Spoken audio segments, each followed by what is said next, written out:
Welcome back, everybody. My camera's actually in a good position today. I'm shocked. Anyway, whoops, and I'm almost knocking over a glass of water. That would have been very bad. My big glass of water. I nudged it twice with my arm. That was very scary. Okay, I'm moving it out of the way now. All right, we're not getting anywhere near that glass of water. All right. Okay, much better. Welcome back, everybody. Hey, let me get TikTok rolling here. Beep, TikTok, which of course is still squashing my videos because TikTok is evil. What a surprise, but that is not news to us. All right, let me see what I got here. Hold on. 1 minute here. Anyway, why don't we do the usual, say where you guys are from if you want. Oh, Syndicate, I wrote you back on Discord. I had a question for you as to when you think it'll be ready, just because I want the auctions to go for probably 2 days more than when it's ready. You know what I mean? Because people need time to actually come bid. I don't want it the same day because people aren't going to show up. That was my question for you. All right. Yeah, let's do Dancing Flowers. I do like the Dancing Flowers. All right. There we go. TikTok is rolling. All right. Woo. Hang on, TikTok, mirror your video. There we go. All right. Hello, all. Welcome. TikTok's finally rolling in. Hey, Brian in Wales. Okay, that's fun. Hey, Martin. Oh, my friend Marty's coming tomorrow. That's right. Oh, I think I set my alarm. Yeah. Sorry, we're going to breakfast with my friend from, I'm going to breakfast with my friend from high school, Marty Caston, who's very cool. So that'll be quite fun. Hey, Angel, or Angela. Angel, I'm calling you Angela. I'm reading the first part. Angel Ibret. I'm like, that's not what it is. Anyway, welcome, guys. Hey, K9 Nanny. Hey, Ash. Welcome all. Hey, Richard. Hey, John S. Thank you. And Super Hornet for the gifts already. Appreciate it, guys. So what's the, oops, that's out of the way. What's going on today, guys? It's Thursday. Woo-woo. Very exciting end of the week. Oh, hello, all running. Thank you for the gift. Nisha. Nisha. Okay, I'm trying to pronounce that correctly. Hey, who's it? Oh, Helianne. That's a cool name too. Hey, Hannah. Hey, Elizabeth. Thank you for the gifts, guys. Oh, yeah. Well, no. Thank you. Cool.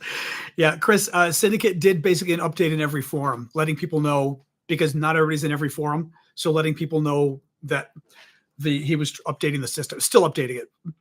But yes. We're supposed to see the auroras tonight. Ooh, it's clear out too. Really? In Chicago area? Is that true? Ash is saying we can see the auroras tonight in the Chicago area. Interesting. That is a good question, user 919. Try to remember to ask me it in a bit. We're going to talk about Ukraine probably in 20 minutes or so. Start with the U.S. election. Thank you, Bjorn. Thank you, Laddie. User 336. So Chicago will see them. Interesting. Okay, that should be kind of fun. I've never seen them here. I've seen them from an airplane. I have never actually seen the Northern Lights from anything else. So that should be quite interesting, actually. But we will see. Fun. Yeah, from an airplane, it was really cool. Naisha, maybe? I mean, it shows me how to break it apart, like Naisha, but I don't know whether it's Naisha. The other thing I would recommend, by the way, I always tell people, when you're showing people broken down by syllables for words, I always capitalize the syllable that's stressed entirely. So like if it's Naisha, I would go ESH all caps. It's like a little trick I use when trying to basically use it for teleprompters and things like that. When someone's giving a speech or a boss, like when working for the U.S. Senate, I always did this. For the boss, you try to write things out in a way that he knows how to pronounce somebody's name. So you write all capital letters for the Naisha. That's Isha, okay. But you still would write all caps for that portion of the syllable so people know how to accent the syllable. Otherwise, you have no idea. There you go. Anyway, thank you, Ryan, for the gift. Thank you, Life. Hoping I didn't miss a few others. TikTok is being weird again, so I can't scroll back because TikTok is still being evil. So I can't scroll back to see who's given what gifts because that would make life a little too easy, wouldn't it? Do I think pollsters are polling young voters? I don't know. Thank you, Suma Job. That was a concern for years now, whether young people are answering their phones. I mean, I don't answer my phone. If I get a call from somebody I don't know, I'm not answering my phone. Thank you, Carol, for the gift. So I do kind of wonder, we'd have to get a pollster on and sort of ask them, how do you actually do this? You know what I mean? Like, how do you make sure you get young people represented? Although having said that, what they probably do, my guess, thank you, Carol, thank you, Richard. My guess would be just off the cuff. Thank you, Nicolette. I know one of the very confusing things about polls, and I mean, literally, pollsters, it is a very exacting science of statistics. It is not poll 5,000 people and see what they say. No, when you poll people, you actually have to, thank you, Diana, for the gift. You actually have to make sure that you are polling the right number of people. So you literally would have to go, okay, we're polling for the Ohio Senate race.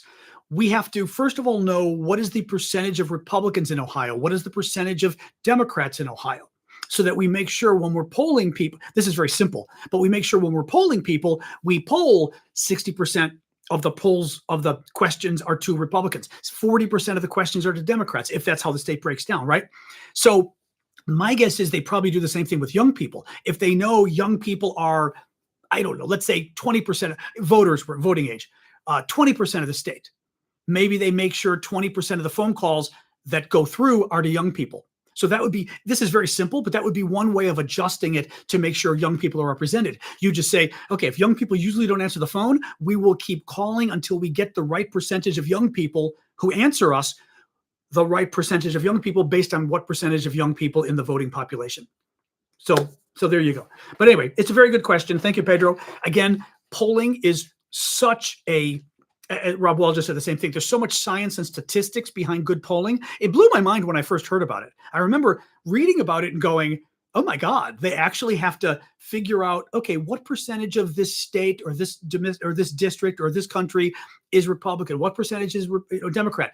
Who do we think is voting? I mean, it's a very weird, not weird, but like I said, I literally thought polling was, you call 1,000 people and see what they say, right? Okay, that's fine. Sorry, Syndicate we were having issues, as you guys know, with Discord, which we didn't know until you guys, a number of you yesterday know we have a Discord community. Don't try to go right now. Something broke. Thank you, Janice. We think it was an update Discord did. They updated the software in the community and it broke everything. And what basically was happening was only our paid members could get there. I didn't know that. I just figured we're not getting as much traffic, like people are getting bored or something. We apparently cut out all the unpaid members. So the people who didn't pay couldn't access. And then it looked like we were making you pay. Until last night, a number of you said, it's making me pay. And I was like, that's not right. Like, you can pay if you want to give me a bonus, become a paid subscriber, but you don't need to be. It's all free. It's like the show. It's free. I'd like you to pay, like become a subscriber, please. And do gifts as well, please. But it's anyways. So Syndicate, God bless him, our tech guy and friend, Think Adventures is he built our Discord for us and he's fixing it now. But he's got a young baby who, of course, he owes to me. I'm kidding. I'm like Rumpelstiltskin. No, because Syndicate is our first couple we made on the Aravosis report. Syndicate and Michaela, who now live in Holland, in the Netherlands, and have a baby.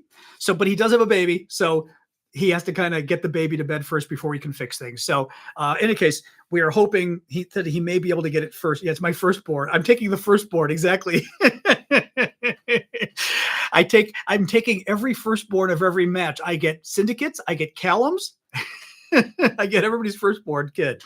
You're making me laugh. That was very funny. But that's why you haven't been able to join, probably, Marty. Somehow it got screwed up. I don't know. But it's a weird thing to say. Hey, Dustin, welcome to the show. That's why I'm here. I am not here for your regular, boring internet show. That is not at all why we are here. And Syndicate, I love Syndicate. He knows that anyway. So he knows I'm allowed to say jokes about his baby. Anyway, all right. Let's get rolling. So Saturday morning, speaking of subscribers, Saturday morning, we are doing our coffee talk. That is the show we do just for paid subscribers. Paid subscribers should be able to access our show on TikTok anyway, but hopefully by Saturday morning, it'll all be fixed.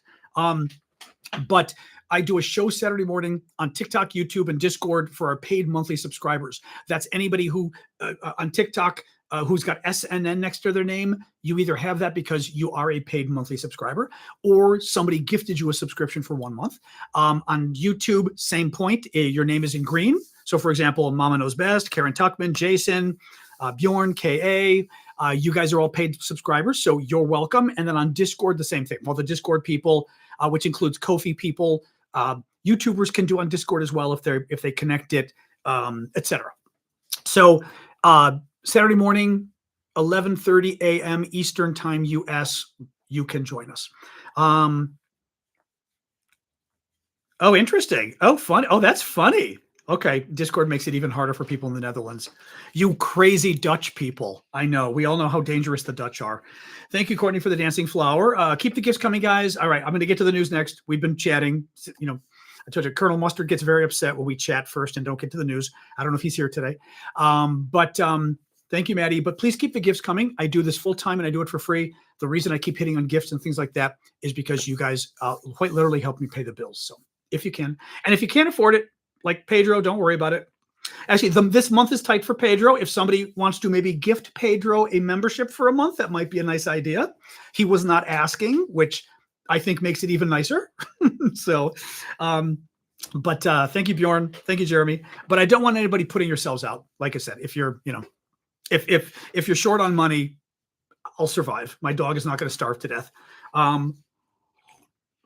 Actually, oh, good. I'm hoping somebody Blue sent one. Excellent. Thank you. Thank you, Blue. Very sweet of you. Thank you. Pedro's a regular, so we like to have him covered. I mean, we like to have all of you guys covered anyway. Thank you, Barry, for the rose. All right. So anyway, Coffee Talk, 11:30 a.m. Saturday morning. TikTok, YouTube, Discord, 11:30 a.m.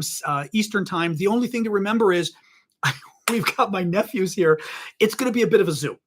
My nephews are coming over. They're moving furniture and stuff. So I'm not sure how long I'm going to be able to do the show Saturday morning. I might even have to move it to later in the day. Let's play it by ear and see what happens. But we're emptying out my mom's house slowly over the next few weeks. And my nephews are coming Saturday morning. Thank you, blah, blah, for subscribing. Or Blue, if you did that. But Saturday morning could be a bit of a zoo here. So we'll see. Blue got one too. Thank you, Blue, for a spiky. So yeah. Anyway, like I said, Saturday morning, we'll do a show. If it gets canceled because there's too much going on here, I'll push it to later in the afternoon or maybe even Sunday instead. But at this point, let's try Saturday. Like I said, if it's crazy, we'll do Sunday instead. Anyway, all right, let me get rolling. Blah, blah is spiky. No idea what that means. Only on this show would we say blah, blah is spiky. I'm guessing those are names, maybe? I don't know. All right, let's get rolling, guys. 2024 election.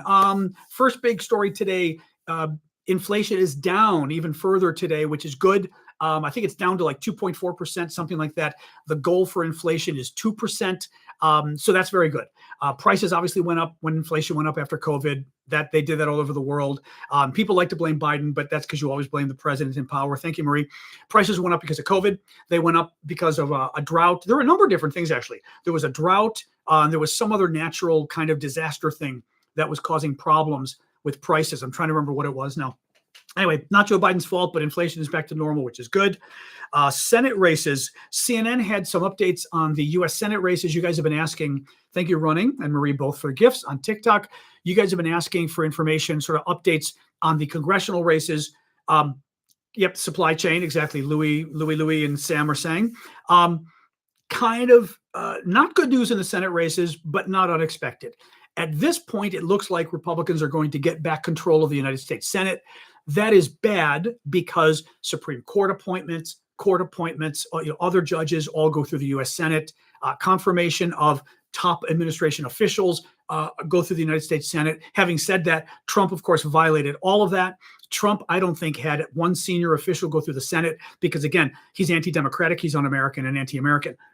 Trump literally, the senior members of the cabinet, okay? So the ministers, you guys would call them in Europe, have to be appointed by the president, but then confirmed by the United States Senate. So that if you put somebody too controversial, they don't win, they don't get to be in your cabinet. Trump just said, no, I'm going to appoint them anyway. So Trump did like Secretary of State. He goes, I'm going to do a provisional appointment for the next 4 years. So I don't have to. And that's how he did it. I mean, it's the crazy stuff again. Everything is un-American. Everything is undemocratic. That's what Trump does. Speaking of which, there was a wonderful German, either member of parliament, maybe member of the European Parliament. Somebody saw this. I started following him on Twitter because he's wonderful. But this guy is TDS. Block anybody who puts TDS. Ash, just block it. You're Trump deranged. So just block them. Yep.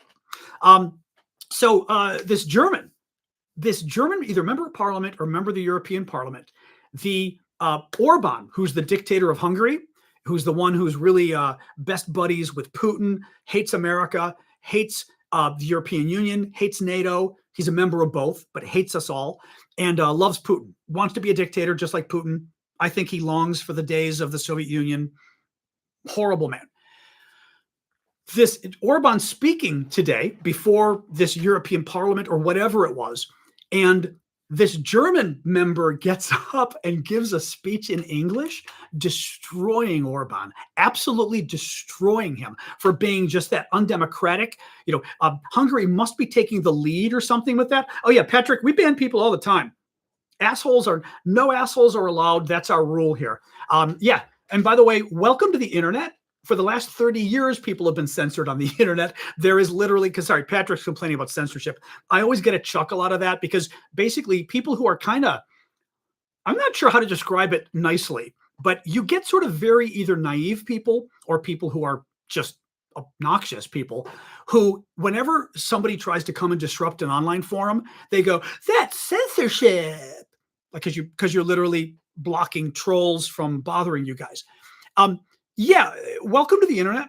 Welcome to literally every forum you are on the internet. I have been running online forums for 30 years. There isn't a single forum you are on the internet that is not being censored, because you would not have a normal experience on TikTok. YouTube, you'd have a more normal experience. TikTok, zero. The entire thread would be crazy people yelling and screaming at you, calling you baby killers, all sorts of shit, if we did not censor it. So rather than being concerned about censorship, right now, feel free, Patrick, to tell the moderators, thank you very much for keeping the crazy people out of this conversation.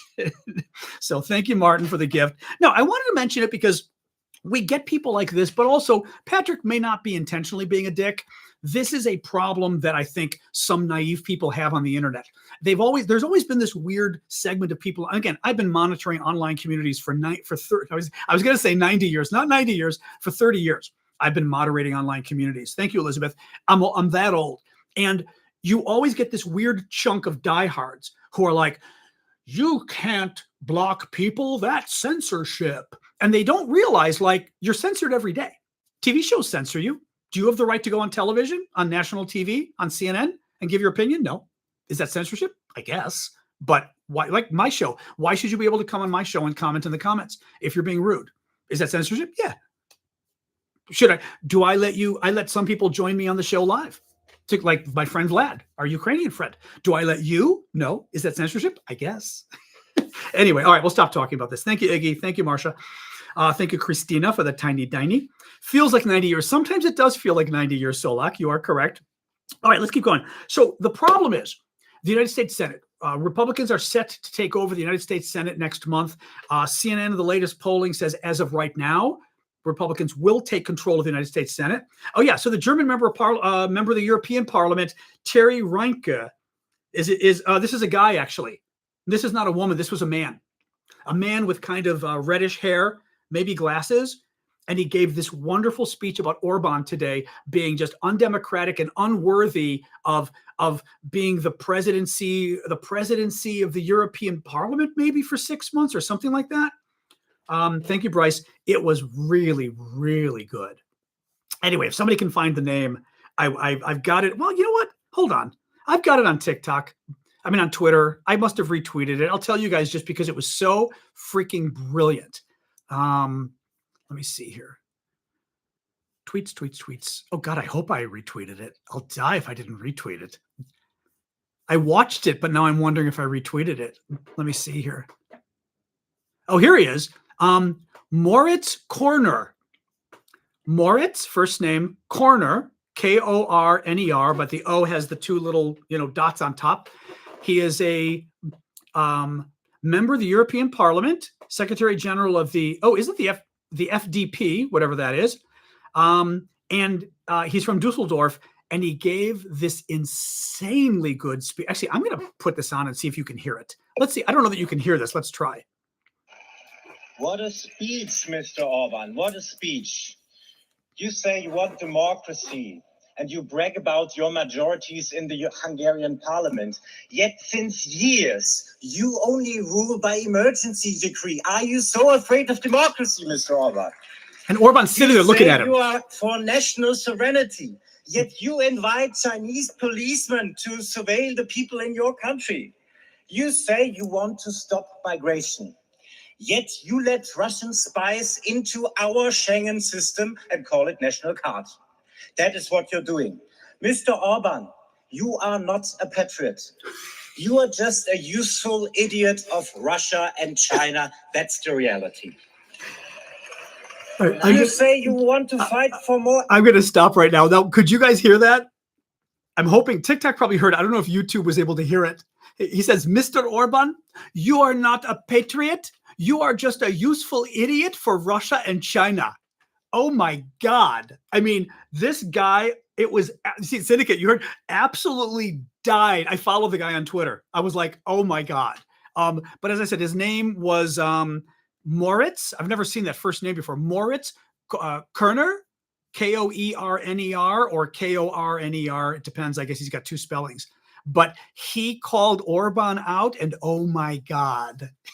It was, the best part, literally, Orban is also, he's standing, this guy is at the podium. Orban is sitting at the table in front of him. And you see Orban's face while the guy is speaking. It's freaking gorgeous. Mama, I'm talking about a German member of the European Parliament who gave a speech today in front of Viktor Orban, who's this like wannabe dictator of Hungary, and called him out for being anti-democratic, for being basically a stooge for the Russians and the Chinese. I mean, it was absolutely gorgeous what this guy did. Anyway, it was good. So I just thought about it and I thought, oh God, I've got to tell you guys about this. All right. So back to the Senate. We keep forgetting about U.S. politics. Thank you, Alan. Thank you, Edith, for the gifts. So United States Senate. Looks like the Republicans are going to win the United States Senate at this point. Thank you, Running. Thank you, Vicky. Keep in mind, this is something I've told you guys before, a story. As of today, thank you, Succeed. As of today, Democrats will lose control of the United States Senate to the Republicans. Thank you, Running, for the gift. That doesn't mean it's going to happen. Back in 1992, Republicans very sort of historically, 1992, Bill Clinton wins the presidency. Democrats are excited. 1994, I believe Democrats control the United States House of Representatives and the United States Senate, both bodies of Congress, right? Both houses. Republicans start doing really well in the polls. What happens that night, election night, 1994, Republicans take control of the United States House and the United States Senate. Humongous victory for the Republicans. And I asked some of my Democratic friends, and I said, okay, when did you know? Because I remember several months back, nobody was talking about Democrats losing control of the Congress. So I said, where did this come from? Because nobody talked about the 6 months. So he said, no. I said, when did we know that we were going to lose control, or that we feared we would lose control of the Senate, I think it was, to the Republicans? And he said, maybe 6 weeks ago, maybe 2 months ago, we had concerns about the Senate. I said, when did we know that the House of Representatives was in danger? Because the House of Representatives had been Democratic for like 50 years. And I think, I'm trying to remember exactly, I can't remember exactly, but I think he said something like 3 days, maybe a week. My point here is, up until right before the election, the United States House of Representatives was supposed to remain with the Democrats. Right before the election, everything changed just a couple days before. So it is 1 month to the election for the U.S. Senate. That does not mean that this is fixed in stone, because these elections can change the week before. Now, one thing that is a problem is when you have early voting. A number of states have early voting. In general, we embrace early voting because it makes it easier for people to vote. Otherwise, voting in our country is always on a Tuesday. I think the Brits, you guys said Thursday or something equally crazy. That's very difficult for people who are working class to vote on days like that, because in our country, at least, working class people aren't usually given, like, they don't get time off of work to vote. They would have to ask their boss. And, if you're a waitress, for example, or a whatever, right? It's not like your boss is going to say, yeah, take off for 3 hours. I'll just, serve the patrons at the table, right? If you're white collar, we call it in America, meaning, well, I forget what you call that in Europe. White collar jobs would be businessmen, for example. I forget what you would call that. I was going to say business class, but that sounds funny. It sounds like we're talking about an airplane. But people who are managerial class, people who are managers at companies and things, right? The bosses, the office workers. See, for us, office workers would mean anybody working in an office, which would still be people that would have to ask permission. They're the levels at an office that don't have to ask permission, right? Because they are the bosses, right? So they don't have to ask permission. It's easy for them to vote. It's harder for the lower people to work, again, working class or whatever you want to call it. The professional class is able to take off. Well, in any case, so you have early voting, which is good because it makes it easier for people to actually vote, because they can vote anytime between now and the election. The problem is, if you vote now, your vote is locked in. You cannot change your vote in 3 weeks. So right now, if Democrats are losing control of the United States Senate and people vote right now, that locks it in. It doesn't matter if in 3 weeks from now, 1 week before the election, Democrats start doing a lot better in the United States Senate, right? That all of a sudden the polls shift and Democrats might actually win. Well, Democrats might actually win if everybody votes on election day, if the polls change. But if 2/3 of the people have already voted, then it doesn't matter if the vote changes, if people's mood changes in the next month. You get what I mean? In any case, so a few examples. Ohio, a new polling from both Marist, this is from CNN, a new polling from both Marist College and the Washington Post finds Democratic Senator Sherrod Brown in a tight race. In the Marist poll, the race stands at 50% Brown to 48% Moreno. This is United States Senate among likely voters, while the Post poll finds Brown at 48 to Moreno's 47 among likely voters. So basically, it's a tie in Ohio right now for the Senate. Montana, a new poll from the New York Times and Siena College is the first high-quality poll of Montana this fall, suggests Democrat John Tester trails his Republican challenger by a wide margin, 52 to 44. New York Times says with Senator Joe Manchin's retirement in West Virginia, a loss by Senator Tester in Montana, and a third Democrat would also give Republicans control of the chamber. Texas. In Texas, the Marist College poll finds Republican Senator Ted Cruz leading Democratic challenger Colin Allred 51% to 46% among likely voters. And in Florida, the Marist survey has Trump leading Harris 51 to 47 among likely voters, just outside the poll's margin of error. In the Senate race, it finds no clear leader, with Tim Scott, the Republican, at 50%. Not Tim Scott, Rick Scott, the Republican at 50%, and McCarcel Powell at 48%. So it's pretty much a tie for the Senate race in Florida. Trump got himself into a little racist trouble today. Big G, what a surprise. Trump said something racist. He compared Detroit, Michigan to a developing country. Thank you, Squish. Detroit is one of America's big cities. It's the state of Michigan in the Midwest, kind of close to, again, I've got that map upstairs, in the Midwest, not far from where I am here in Chicago. It is an industrial city. Thank you, Squish. Oh, thank you, Squish, for the pumpkin head. Very cool. Thank you, Squish. Detroit is it used to be, maybe it still is, but used to be the automobile capital of America. Is it still the auto capital? Like Martin's saying this, the auto capital.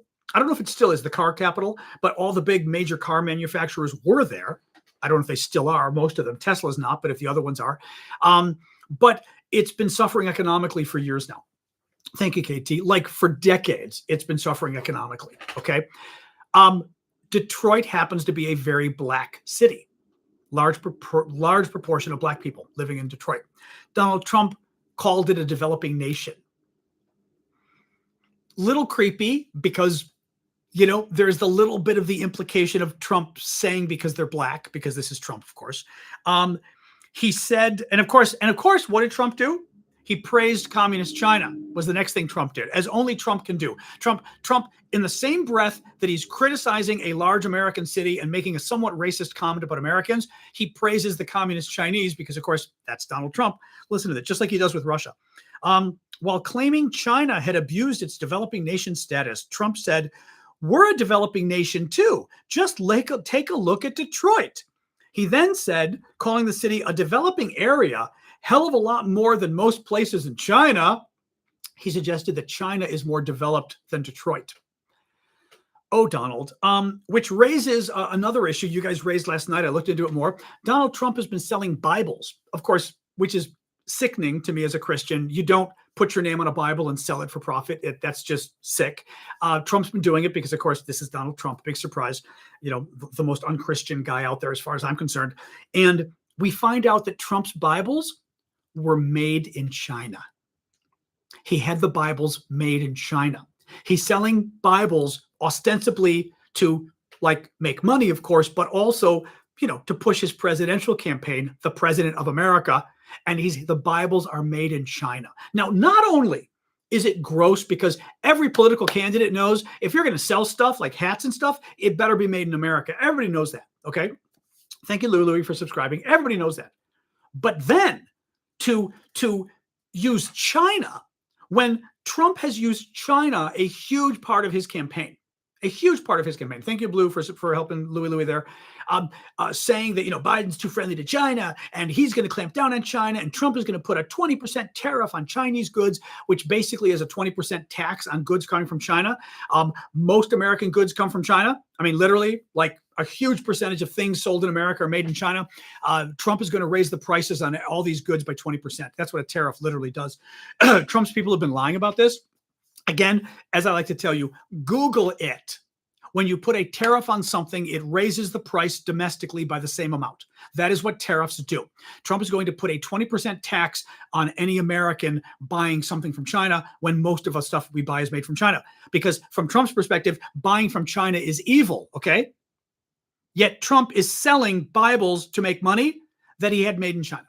Now, the final point, which is disgusting about this, is China has a very long history of oppressing Christians. At one point, they were even using Christians for slave labor.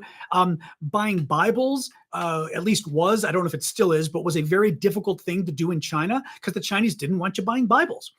Christianity is legal in China, but it's still frowned upon, and they try to make it really difficult, okay?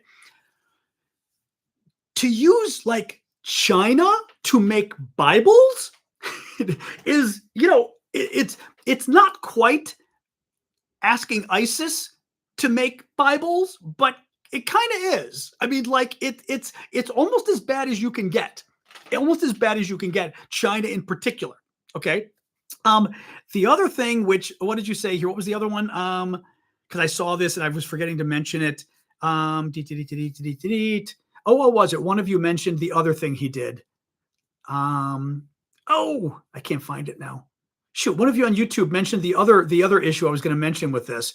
Trump's Bibles made in China. Maybe that was it. I thought there was something else we were going to mention in this realm as well that Trump was selling or something. Shoot, I can't remember what it was. Anyway, this is Donald Trump. No, but it was something regards to this today we were talking about. It's sick. But this is who he is.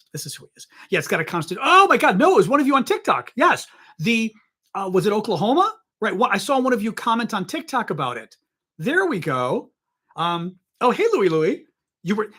TikTok does that. TikTok, Twitter does that too, where sometimes you're following and not following people, but you never changed it. Anyway, glad you're back, but sorry about that. Oklahoma is looking at putting 50,000 Trump Bibles in their schools. And mind you, this is literally sending state money to Donald Trump, 55,000 Bibles to Donald Trump. The way they're doing it, because I used to work in the U.S. Senate, and the way you do it is to say, we're not buying Trump Bibles. We're buying Bibles that the law says, Bibles that incorporate a page of the United States Constitution, the Declaration of Independence, a pretty ribbon, right? That are 5 inches by 6 inches. Like it gives, the first part's true. The last part isn't. You give all of these crazy definitions of what kind of Bible it has to be when there's only, and they looked into this, there's only one Bible in America that meets the qualifications: Donald Trump's freaking Bible. They're literally bribing him, guys. And this is what drives me crazy, because this kind of thing Trump has been doing since he was president. He has been taking money from the public coffer from the beginning. He has foreign dignitaries stay at his hotels, so they've got to spend money to Trump, literally give him money. He stays at his own hotels, so the Secret Service has to stay at Trump's hotels. Every time Trump, remember when Trump would travel and he'd stay at Trump Resort? Well, when he stays at his own resorts, what happens? The U.S. government pays for Trump's staying at his own resort. He doesn't stay for free. The U.S. government pays Trump to stay at Trump's resort. The Secret Service has to stay at Trump's resort if Trump is at the resort. So they've got to stay there too. The Secret Service has to pay. Donald Trump doesn't give them rooms. When Trump stays at the Trump Hotel or the Trump golf course, the Secret Service stays at the Trump golf course. The Secret Service then has to pay for its room at the Trump golf course. And they pay to Donald Trump. I mean, guys, if any Democrat were doing this, Republicans would go crazy. Trump does it, and it's just another day of bribing Donald Trump with federal funds.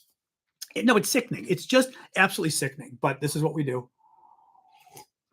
Anyway, little more here. Let me see here. Trump is refusing a second debate with Kamala Harris. Actually, this made me laugh. Trump is refusing a second debate with Kamala Harris because he said he won the first one. He won the first one. And if you win the first one, you don't ever do a second one. It's only the loser who wants a second one. You should be embarrassed for supporting this guy. It doesn't matter whose side you're on. Trump obviously lost the debate with Kamala Harris. She destroyed him. Trump obviously won the debate against Joe Biden. Joe Biden self-destructed. I said that when the debate happened. I said Biden was horrible, right? Trump was good enough. Biden was horrible. You shouldn't have to lie to your followers. Like when you lie to your followers, whether it's somebody on TikTok or YouTube, like what I do, it's sort of quasi media. If you lie to your followers, it says a lot of things. It says that you're not trustworthy. First of all, that you can't trust what the person says, right? If they're going to lie about this, why wouldn't they lie about something else?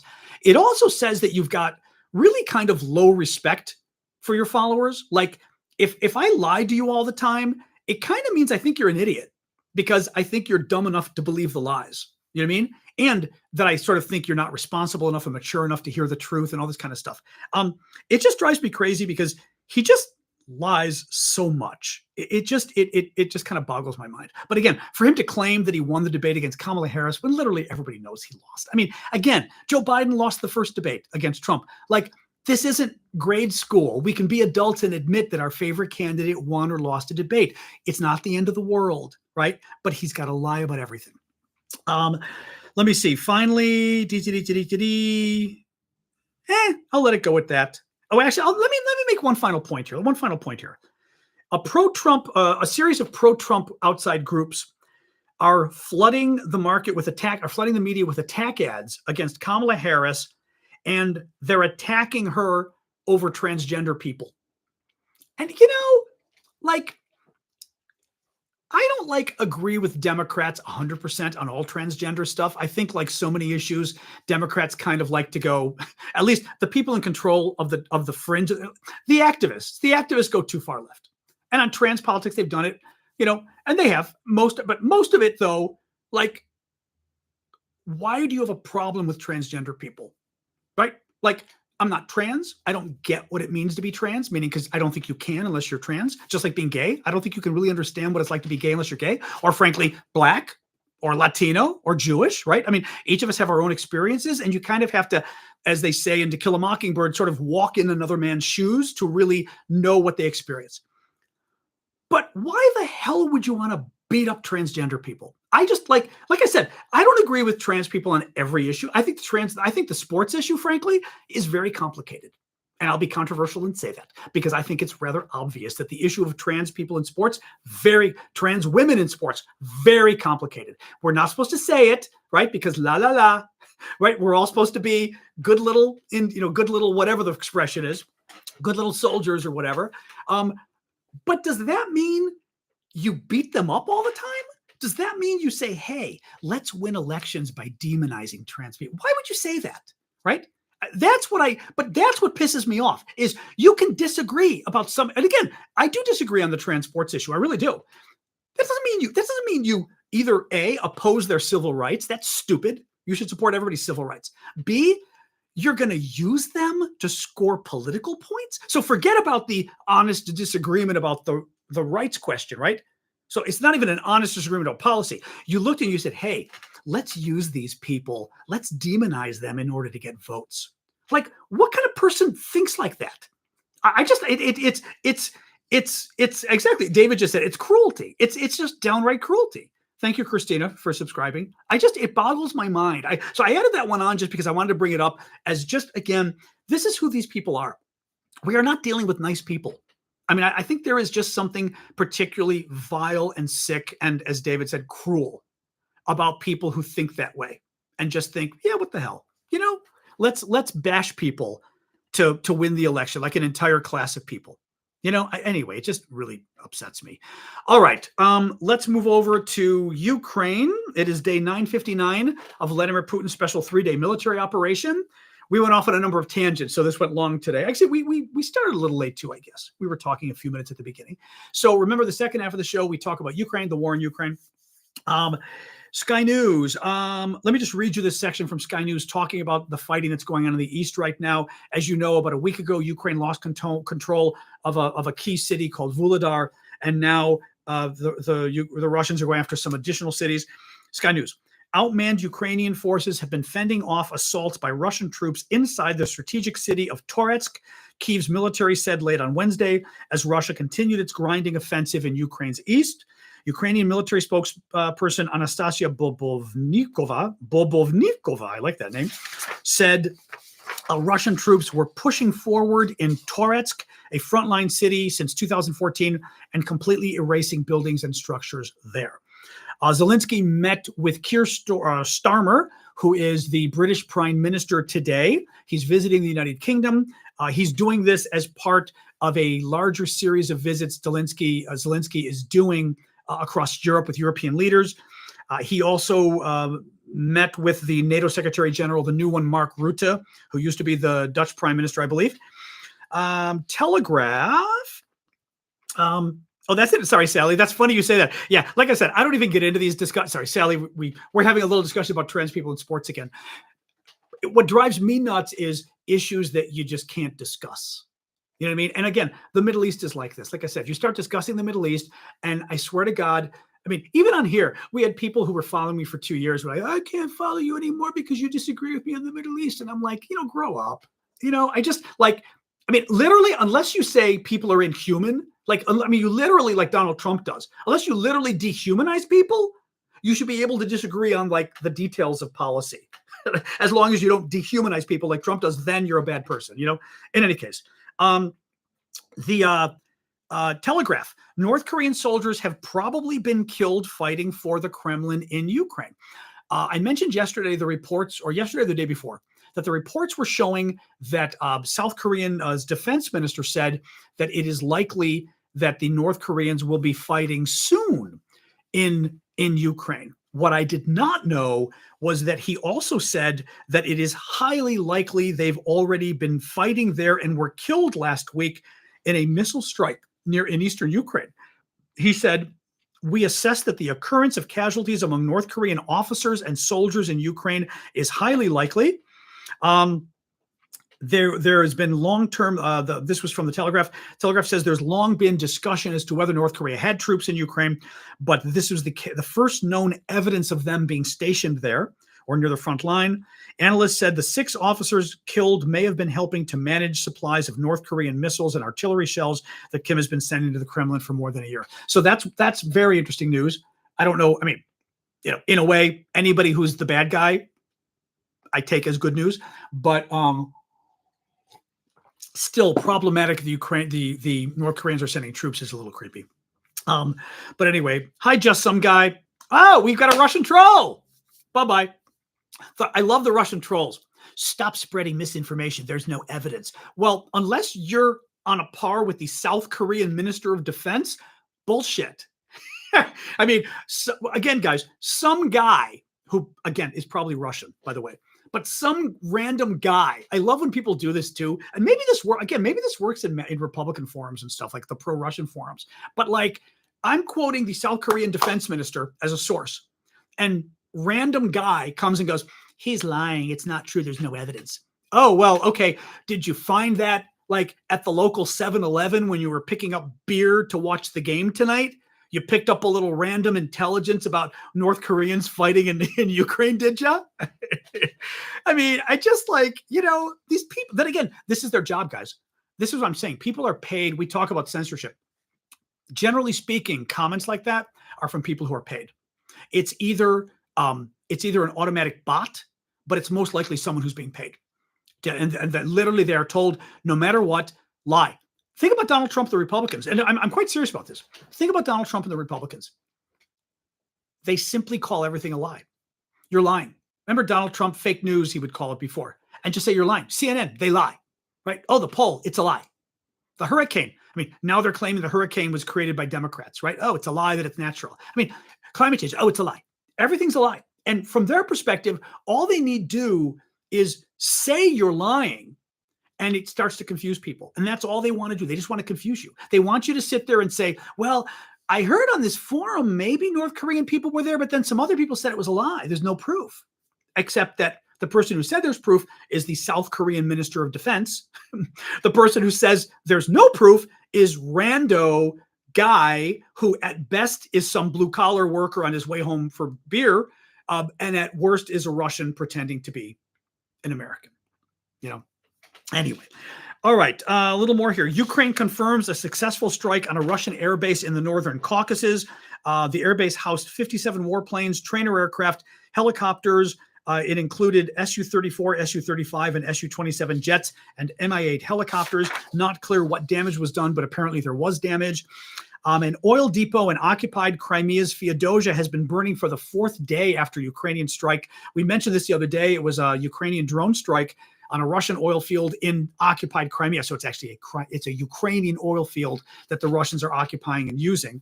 But it's still burning after 4 days, which is great. 2 large fires erupted at an oil depot terminal in Russian. So 2 large additional fires erupted last night in the same area. So it looks like the Ukrainians went back for more, which is great. There was a Russian missile strike on Odessa. Oh, this was interesting. The Russians have been attacking Ukrainian shipping, like civilian shipping and stuff. Well, the Russians blew up a ship that was carrying humanitarian aid for the Palestinians. And the Russians blew it up because it's what the Russians do. We'll show you the map. Stephen wants me to show the map. He gave a donation for it. Here's the map of Ukraine. The only reason I'm we're not showing the map as much as I need to kind of tie the map is getting a little disheveled. So I need to kind of tie the map down a little. The map has always been a t-shirt. And this is sort of one of the things of our show. There's a really nice t-shirt on Amazon, and I love it because it's actually a very good map of Ukraine. For example, we were just talking about Trotsk, or was it Torotsk? I'm going to pronounce it wrong. The town that the Russians are fighting for and maybe taking in eastern Ukraine. And it's not on my map, but on the map, it's pretty much halfway from Donetsk to Kramatorsk, which is right here. So like, I love this map because it's got Kramatorsk. It has just enough cities that it's actually quite useful. So anyway, thank you for the gift there, Stephen. That was your map. And at some point, I will, maybe when I get back to DC, I'll have my other map of Europe that Ava did, and my other map of the US that I think Carol is the one who bought me. But again, everything's sort of stuck upstairs at the moment. I know the pull down maps from the ceilings, those were fun. Remember, and there were like multiple layers of maps. It was always kind of cool which one you pull down. Kadyrov, okay, this is cool too.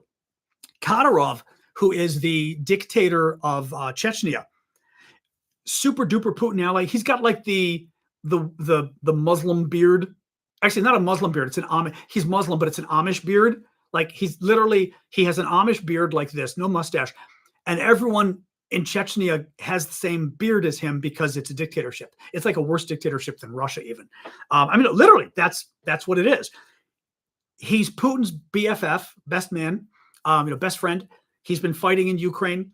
His forces get killed a lot because they like to go on TV. They were called TikTok warriors, and YouTube warriors because they liked to like do videos of themselves being cool. And I remember at the beginning of the war, they did some video, and it was supposed to be a really scary video of the Chechen warriors, and they're Muslim, and they were trying to like scare people by showing how Muslim they were, which was actually not a dumb idea. They were sort of playing on the stereotype. Like, oh, Muslims with guns, right? Like, oh my God, are these literally they were playing on I think, as propaganda. They were playing on the Muslim terrorist stereotype. I think that's exactly what because they wanted to scare you. So they're playing, Arabic prayer music in the background. And you see the troops on the prayer mat in the middle of a jungle, or not jungle, but a forest. And the Chechen troops on a prayer mats, because they'll pray 5 times a day on the mats. And then shows them, fighting each other and stabbing bayonets into trees and all this kind of crap to show how scary they are, right? 3 days later, the Ukrainians killed them all. These idiots, just by showing the trees where they were, now I wonder whether it was the Ukrainians or whether the Brits or the Americans or the Germans or somebody else helped them, but somebody was able to recognize exactly where they were, and they sent like cruise missiles in and killed them all. I mean, it was brilliant in terms of an operation, but it was also hilarious because these guys are, location. It was embarrassing the degree to which these guys were bragging, because you just don't do this. It was called operational security in military terms. You just are very careful about where you're located. And these idiots broadcast it thinking if we just sow trees, nobody will know. Blew them up 3 days later, gone. So anyway, Kadyrov is claiming, so the dictator running the region, claims that a group of Russian lawmakers are plotting his assassination. He said, there are witnesses. There are people from whom they tried to commission. Okay, meaning there's people they tried to hire to kill me, whom they asked how much they would take for the order to kill me. This is delicious because, again, Kadyrov is a huge supporter of the war. He's a huge supporter of Putin.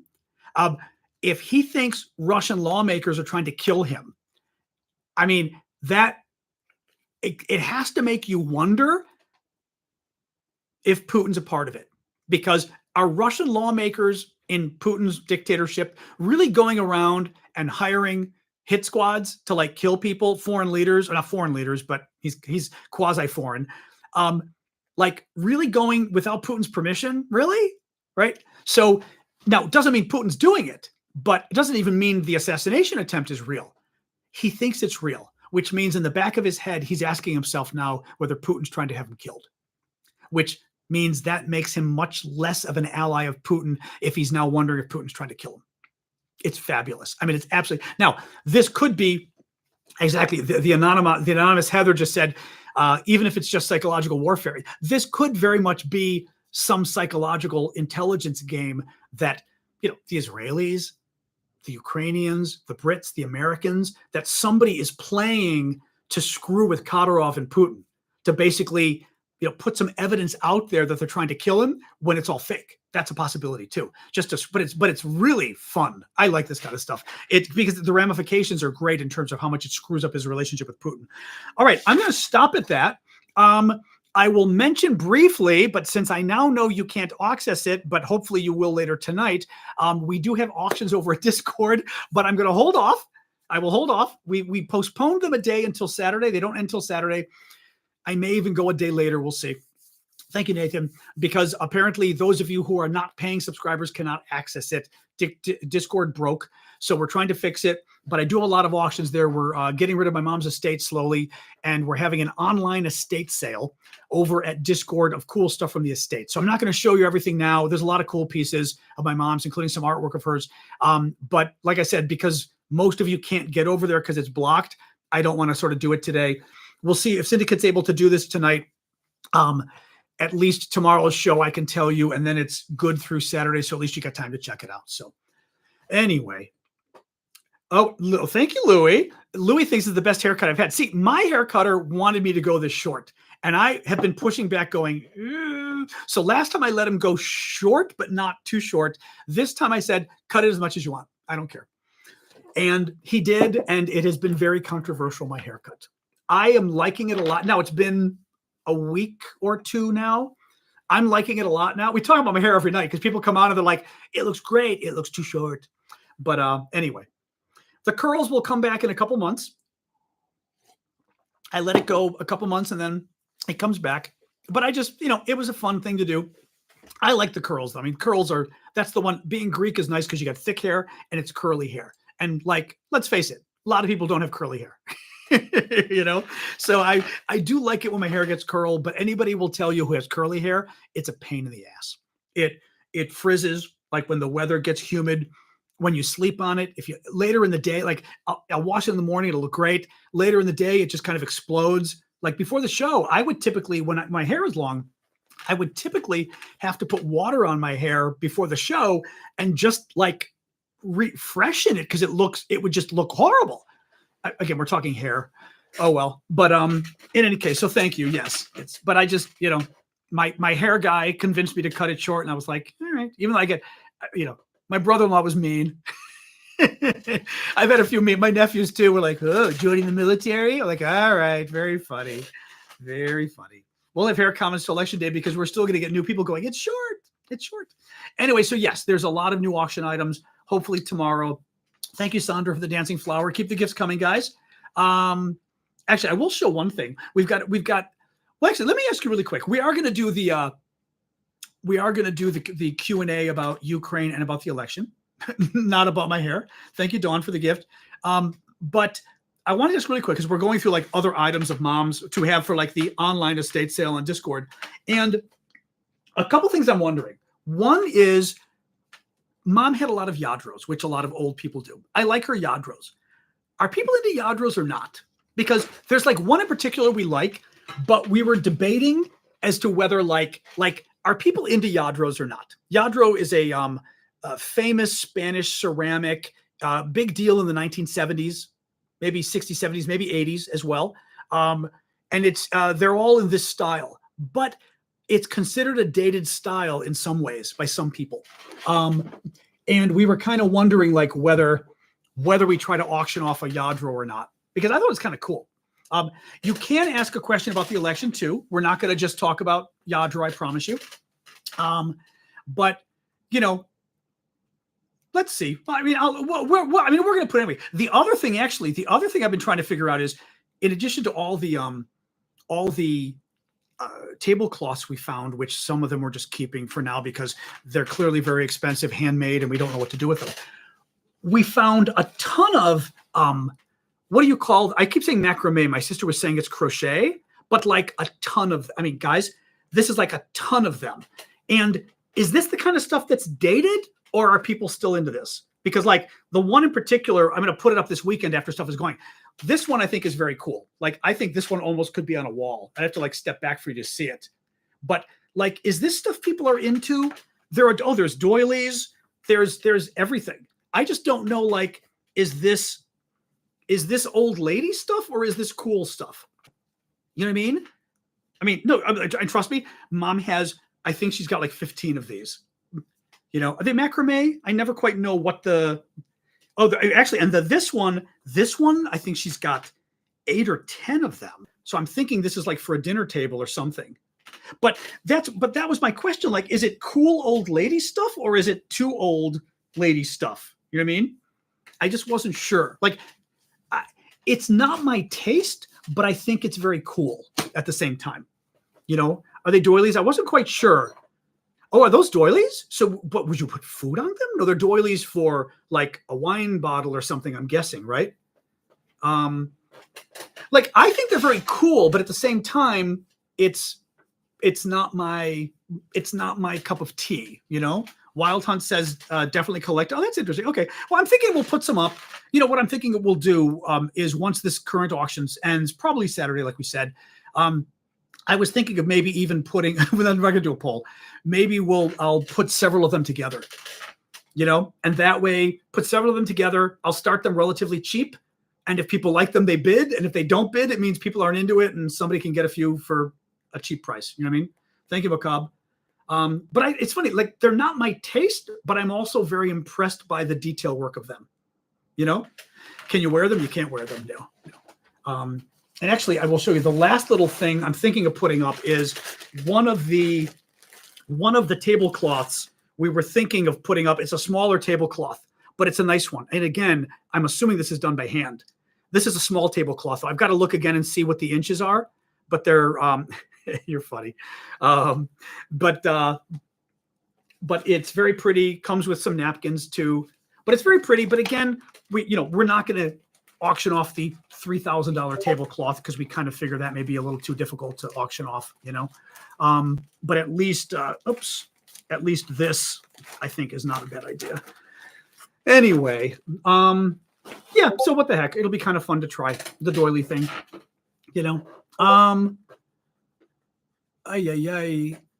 Actually, I'm forgetting. I forgot I've got like a call I kind of need to do. I may cut the show short actually without asking questions.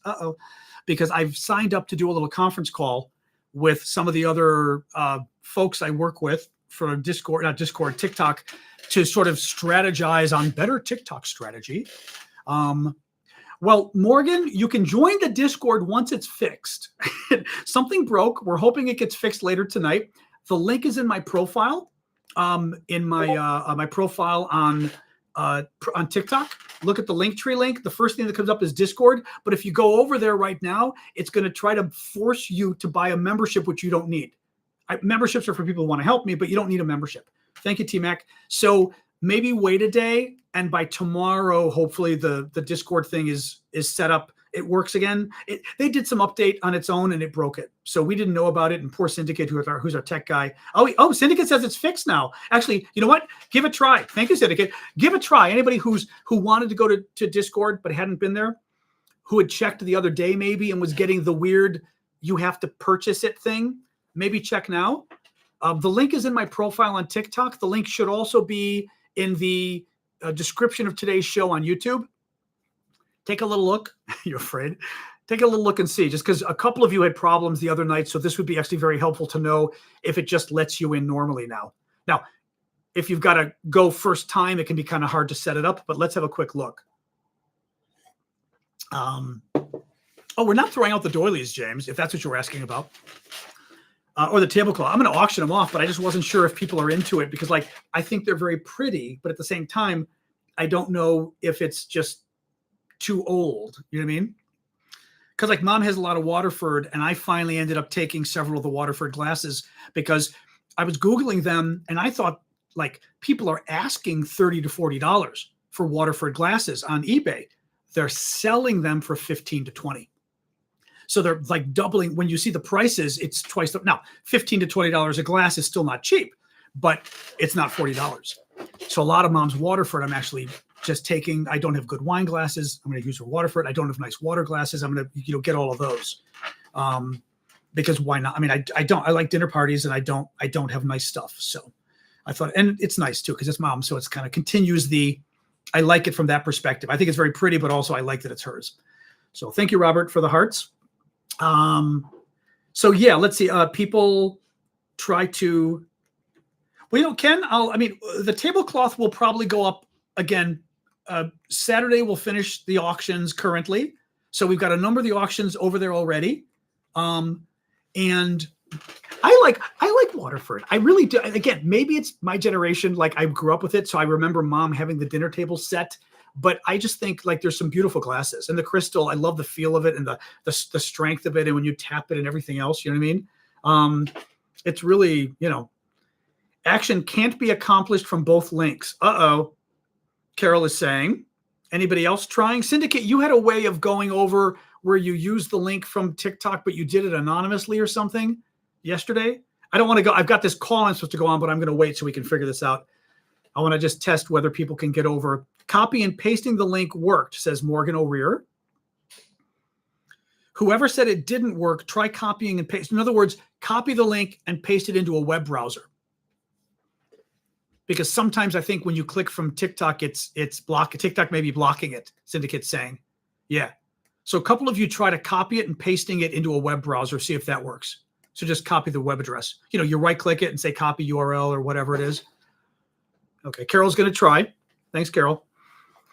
And Magic Knight, maybe if you can try as well. I know it's not optimal, but what do you do? As the French say, or the English too, it's not ideal. when I was in Paris years ago, because I've lived in Paris many times, and ordered a pizza that was like it was like $30 for the pizza because the exchange rate was so bad. And I ate half the pizza, and I wasn't going to throw out. I mean, I was living there. I wasn't going to throw out a $30 pizza. That's insane, right? That's like 30 euros right now. Back then it was like 18 euros, but the exchange was so bad that I told my friend, I said, I'm saving the other half of the pizza because it's like $15. And he goes, you can't, because in France, especially back then, you did not take food home from a restaurant. And I said, no, watch me. So the waiter came and he said, oh, monsieur, did you not like, in French, did you not like the food? Because I had half. I said, no. I said, it was delicious. I said, but I'm full. I can't eat anymore. And I said, but it was so good. I said, I feel bad asking. I know it's not right, because you have to say that to them. I know it's not right, but is there any possible way you could wrap it up for me to take home? And he goes, oh, ce n'est pas idéal. And then did it, meaning it's not ideal. And I then, like years later, heard somebody British use the same expression. It is not an expression you would say in America. But this auction is not for Ukraine. This auction is for the Aravosis family, because this is our stuff we're auctioning off as an estate sale bash. But because most of it we're giving away to charity, basically, most of the stuff inside the house. But it's a British expression too, because I did hear a Brit use it as well, which made me laugh. So it's not ideal. You just wouldn't say that in America. The French, maybe it's changing now, but the French thought it was very low class to take food home from a restaurant. Yep. Surf Rider says they got by copying the address. Okay. That's good. Oof, that sounds complicated, Syndicate. Even reading it, I'm like, ugh. Syndicate's trying to give some better suggestions for people. They say it in Germany too. I just think it's the funniest damn thing. It's not ideal, but he did it. He brought, the best part was, and my French friend was just cringing. The best part was Fabien. I remember Fabien was great. Fabien Laurent, if anybody knows him in Paris, he's a wonderful guy. I've got to call him. I haven't talked to him in years. But he brings the food back to me, the waiter. Thank you, Rocket Surgery. And he has made a beautiful swan out of the foil encasing my pizza. And it literally, the tail, the neck coming like this and down. It was the most beautiful thing you'd ever seen. And honestly, to me, he was joking. Knowing France, I think he was joking. It was because I was being super polite about it, but it was also weird to ask. But I acknowledged it was weird to ask, and he was like, "Oh!" But then he made the most beautiful thing, I think, as part of the. It was very cute. Anyway, like I said, the French crack me up. Thank you, First Warrior, for the gift. The French crack me up because there can be a rude side, but there can be a very sweet side as well. You just kind of have to know, you have to meet the right person, but also you have to know kind of how to work the French, as Wild Hunt was just saying, you have to do the dance of politesse, which is like politeness. And you have to just be very polite. And I always say very diminutive too. Like I would go to the bank when I was studying there in college. I was 19. And the French did have money cards, which was very cool. But the money card had just begun. It was a carte bleue, the blue card. But it just started like in 1983 or so when I was there. And at the point I was at, I think maybe we didn't even have it yet. So to take money out of the bank, I had to go to the bank. Like my parents would have to wire money to me. I would have to go to the bank to withdraw cash in cash. And I remember every time getting the form, and the form just confused the hell out of me, how to withdraw money. And I mean, I couldn't do it right. And then writing the amount of the money the correct way. Imagine like in English, when you're writing a check in English, it's hard enough. You're like 354 and 26, 100. Like I'm always worried about writing it wrong. Imagine doing it in a foreign language. So you're really freaked out about getting it wrong. And I would go up to this woman at the cashier, the same woman every time. And I was always like, bonjour, madame. And I was like, in French, I'm so sorry. I don't know what I'm doing. Is there any chance you could help me? I just want to take out some money, but I don't know how to do it. I get so confused. Oh, monsieur, give it to me. I will fill it for you. And every time for a year, this woman would fill it out for me. And the sweetest woman, I then had anybody who knows France. That was my nephew walking by. I then had anybody who knows France. I would go to the grocery store, the Franprix, across the street. It's like a little mini market. And in France, you bag your own groceries. Like you check out and you put your own groceries in the bag. Well, it's a skill putting groceries in a bag. In America, we don't do it. I have no idea how to do it. Meaning you're sitting there, and as soon as she starts ringing the groceries, you're trying to put them in the bag. You're trying to also put them in a bag in an organized way, because I don't know how to organize it. Thank you, Stephen, for subscribing on YouTube. Like, you're trying to organize, but if you don't put food in the right way, it doesn't fit the bag. So, and then she tells you it's, 50 euros. So you're trying to get money out of to pay her, and your food is now backed up. Everyone in line is waiting for you, right? Because normally, like, they do it and they bag and they know how to do it quickly. I was terrible at it. I told the woman across the street at the Franprix about it once, and because I was apologizing, because again, in France you apologize, and they like that. And I said, I'm so sorry. Where I'm from, we're not accustomed to doing this. It's the employees do it. I said, so it gets I said, so if you ever say, she goes, where are you from? I said, America. I said, if you ever see Americans, you'll understand why when we're doing it, we do it very badly. And I said, we always feel guilty because people are waiting, which is another American thing. I doubt the French care if people are waiting for them. And from that point on, the woman bagged my groceries for me. And she would always, every summer I came, she'd remember me and she'd bag my groceries. I mean, and again, this is France, guys. Finding the woman at the grocery store to remember you and bag your groceries was a huge deal. But that's what I'm saying. It's like, you have to know France, but they can be very sweet if you're very nice. I don't know what it is culturally, because I haven't lived in France, to that degree, whether there's a suspicion, I don't know what it is, but you have to sort of get by that facade, or that fear or whatever, where they realize you're actually a nice person and you don't want something or whatever, or you're not going to hurt them. And then they're super helpful. But you really have to get by where they go, oh, okay. It was very funny. It was very sweet. Very sweet. Yeah, Southern France, I've been to Southern France, but I don't know it well. These experiences are all Paris, of course. So that's a whole other question. Paris is its own animal. I love Paris, but Paris can be difficult. The rest of France, not so much. Actually, we were in now I'm going to blow off my meeting tonight. We were outside of Paris at one of the Chartres, maybe, I forget, one of the cathedrals, maybe it was Chartres, I'm trying to remember, one of the big cathedrals outside of Paris with my mom. And two funny things happened here. One, the next table over is a French couple, and I hear the woman order a cafe au lait. And I asked, and again, American, and B, I'm from Chicago. We talk to everybody. Americans are not always chatty. Chicagoans were very chatty. Like, DC, not as much, but Chicagoans will talk to anybody. And I turned to her, I said, excuse me, madame. I said, but I noticed you ordered a cafe au lait. I said, when we're studying French in America, we're taught cafe au lait, which is like coffee with milk, right?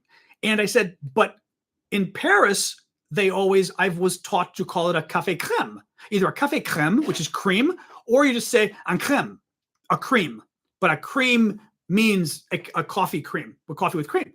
And I said, what's the difference between a café au lait and a café crème? She said, the difference is, in the rest of the country, we call it a café au lait. In Paris, they call it a crème. And I was like, oh, that basically in Paris, they're so stuck up, they have a different name for coffee with milk, which I just thought was the funniest. But everywhere else in the country, we call it a café au lait, coffee with milk. Okay, so a syndicate does say new people were able to get into the Discord and they were able to verify without issue. Good. Okay. So basically, to join our Discord community, you can go to the profile on TikTok. You can also go to the links in my show, the description of the show on YouTube. Look for in Discord, in TikTok, click the Linktree link. The very first thing is Discord. Right click it or whatever to copy the link, paste it into a web browser like Chrome or something, and use that to pull up the page, and then you should be able to get in. Yeah, I will tell you again, this was the same restaurant with my mom. And again, I was at this point, I think I was 19 at this point. And I'm at the restaurant with mom, and the Now, actually, I'm trying to remember. I also could have been 30 because mom came back when I was, 40 or whatever, and mom was like 70. So who knows? But I think this was when I was 19, and we're at the restaurant in Chartres, right, where the big cathedral is, and um, my mom goes to the bathroom. There's these four women at the table next to us. My mom goes to the bathroom. She comes back from the bathroom. This is a very nice little restaurant, very cute little cafe. Mom comes back and she's laughing. And I said, "What?" She goes, "You're not going to believe what happened." She goes, "You see those women at the next table?" I go, "Yeah." She goes, "They're nuns, or they're former nuns." I was like, "Okay." But they were dressed as like normal women. They weren't dressed as nuns, but they were like former nuns or something. And she goes, "I'm coming out of the bathroom, and one of the women says to me, 'Excuse me,'" they were British. So she goes, in English, she goes, "Excuse me, but may I ask you a question?" And she goes, "Yes." She goes, "What is the exact nature of your relationship with that young man?" And my mom goes, "He's my son. Why?" And the woman starts laughing. Mind you, these are nuns, guys. Only European nuns would be like this. These are nuns. And she goes, "Oh, we thought he was a gigolo." and we thought he was a gigolo, and we were so what's the word? We were so jealous of you. These are nuns. And I mean, and I looked over at them and I was like, "She's my mother." But the funniest, but British nuns British nuns in France looking over, thinking I'm a gigolo, and then asking, and then having the balls to ask my mother if I'm a gigolo, which, I mean, but imagine, and then saying, "Oh, we were jealous of you." That cafe was a wild cafe. But especially like nuns, I'm like, "You're nuns? Like, what kind of a nun talks this way?" Even I think they were former nuns, but whatever. There were four of them. Very funny, yeah. Oh, it was a great story. My mom was laughing. It was just such a hilarious story. I know. I was like, well, I guess I was flattered. I wasn't quite sure. I was like, "What is that?" Actually, we had problems because we went to visit Italy, and we were having problems getting hotels. And we were warned about this because, again, I'm 19. Mom was 30 years older than me. So I'm 19. So mom is 50. And hotels and pensions and stuff are getting very upset booking us because they don't think we're mother and son. They think like I'm her gigolo. And this was the 1980s. Very interesting. But I don't know if that's an issue now, but it was very, I mean, Italy, like I said, was very, at one point we had an Italian guy help us that we met on the train because we told him we were having a hard time. He goes, "Let me do it for you." And he booked it. But I'm like, "I've got my passport. It's the same name." He goes, "Doesn't matter. They think there's something going on." I was like, "Oh my God." Yeah. I mean, really, like I said, I don't know whether it's an issue, but it was kind of only France was okay. Of course, France was okay. Italy, not so happy about the gigolo, but oh my God, so funny. But oh my God. Yeah, mom was funny. Mom was funny. I guess it was that common back then, at least, Yeah, I guess. Um, anyway, well, okay. So our auctions are up and running on Discord. We're doing a estate sale auction of some of my mom's stuff. I moved the auctions. They were going to end tomorrow, but because Discord got screwed up for a couple of days, I didn't know people couldn't access. The auctions will be until Saturday. So you can go over and check them out. You do not need to have a paid membership or anything. You do have to join my Discord, I think, but that's free. You click the verify button and the join button or whatever. But it's free. And check it out. We've got a lot of cool stuff. Actually, now I may show you a few other things. Since now I know the Discord is working. Cool. We've got a cool. I like this stuff. It's one of those nicer Christmas ornaments. I think it's a Radco, but it doesn't say it on there. But it's one of those really nice Christmas ornaments. Some really cool Japanese. Mom had this Japanese demi-tasse set that is absolutely. I'm a little afraid of dropping it. Absolutely beautiful. It's, as you guys see. I mean, and the mug, the coffee cup is actually sort of a brighter, darker color than it looks. And then the back is a pagoda. It's really pretty. And like I said, the plates are beautiful too. There's like 5 plates because the plates, she must have broken the other mugs. Thank you, KT. But there's 2 coffee cups and plates. At least the 2 coffee cups are pretty, which is good. Couple other things. We've got a very cool piece of driftwood 20-inch piece of driftwood we got probably 50 years ago. Thank you, Ava, traveling out west in the U.S. I don't want to get too much up. And I'm going to break the ornament as I'm talking to you. Don't break the ornament. Somebody bit on the ornament. Don't break it. Actually, the last thing I'll show you, there's a number of things. You can go check them out. There's a number of things, but our second to last thing, which I just love this magnifying glass. I think it's Art Nouveau, but it's really pretty. Kind of like a lady's thing, but I just think it's so, with the green and the little fake jewels, it's just very petite and pretty. I like it. Anyway, thank you, Ava. Oh, you know what? Actually, last little thing. One of my mom's art pieces. We don't have too much left. Oops. Most of my mom's art I took, or my nieces and nephews took, or whatever. But this is one of her watercolors. She was really big on watercolors. Also did a lot of acrylic. Did clay. Did jewelry. Did icons. I mean, she did what do you call it? Lithographs, like where you carve the plate and do different inks and stuff. Anyway, this was a watercolor she did, but she was very good. But people are bidding on it, which I was very glad. And at least for the watercolor, the winner, I can either mail the frame with the picture, which is probably around in the US, is $60 international, who knows, $60 US to frame it and send it, more or less. I called. Or I can take it out of the frame and then it's only a couple dollars, send it in a tube and you can frame it yourself. People tell me you can frame them at Michael's very cheap if you wait for the discount email to come in. It's like $70 or something. So up to you. The tablecloth, the nice tablecloth is too expensive to even try. That's the thing. Framing will cost 60 to 80. It's already in a frame, but the frame is probably old because mom probably painted this 30 years ago. So my guess is the frame is probably getting a little old. You know, the matting gets a little old. It might be worth some of the stuff I'm getting from her as well. I'm going to unframe. The frame is nice. See, Ash, the frame is nice, but actually this one is not old. The matting on this is not bad. Yeah, the color of the matting you guys can see is actually pretty good on this one.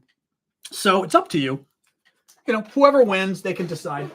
But I think I'm going to take a couple of them and probably take them out of the frames and mail them because it's just easier. Because some of them are getting a little older. So, but yeah, the nice tablecloth we're not going to sell because who the hell knows? You know, Autumn. I mean, we couldn't get a value on it. We have one tablecloth that we think might be several $1,000s. We just can't get a value on it. We have no idea. So at this point, we're going to probably open it, turn down the light a little bit. I think my sister's just going to pack it away and, there it is. Pack it away for another day. And who knows, it's just too difficult otherwise to figure it out. And I think that one, we would sell it, but how do you figure out how to sell it? I mean, my guess is it's probably worth a couple grand. What am I going to put it on Discord starting at $1,000? Like, who's going to bid on that? You know what I mean? That my concern is like, you can't, eBay takes so much now, we're told. Even eBay's a problem now, The icons, no, I was going to ask my nephew about that. Let me ask, hi, Sasha, I know, hi. Let me ask my nephew because I thought he was taking some of them, but I think there might have been some extra ones. I hear you, wait, oh my God, stop. She's trying to play again. The dog wants to play. Thank you deeply. Let me write myself a note to ask about the icons. Because there may be a few left or there may not be. I forget. My nephew may have taken my nephew Anthony may have taken the rest of them. Brian, you're not able to see the auctions? The auction should be in the left-hand side. That's what I'm thinking. If we sold them, we would donate the money to the church because the church would get upset otherwise. But I'd love to sell some of my mom's icons just because I think it would be neat to have them out there. You know what I mean? Oops, I didn't put the mic back on. It'd be neat to have them out there. So I would consider selling them and just donating the money to the church. Yeah. Because, unlike Trump selling Bibles, you're really not supposed to sell religious stuff. It's creepy. Sasha, I'm not going to pick up because she's being difficult. Now, the only thing is she may be heading to the door. She kind of does that about this time of night. Thank you, Newton. I appreciate that. All right, Sasha's heading to the door. Guys, I'm going to go so I can take Sasha out. I did send pictures to the Irish experts. At least the one mill in Cork said they had no idea. They said they never made stuff like that. So, the Blarney mill or whatever it is, or whatever it was, had no idea that you guys had recommended. So who knows? You know, mom was 94, so she did well in that department. All right, guys. I'm going to get going. Oh, 1 second. Okay, Sasha's getting annoyed. The door is closed again. My nephew always does that. She gets it's open just a little and not enough. All right, guys, I will see you all tomorrow. Go check out the auctions over on Discord. We got our estate sale auction. And I'll see you guys tomorrow night, okay? Thanks, everybody. Have a good night. And thank you, Syndicate. Oh, 1 second, Sash. The door.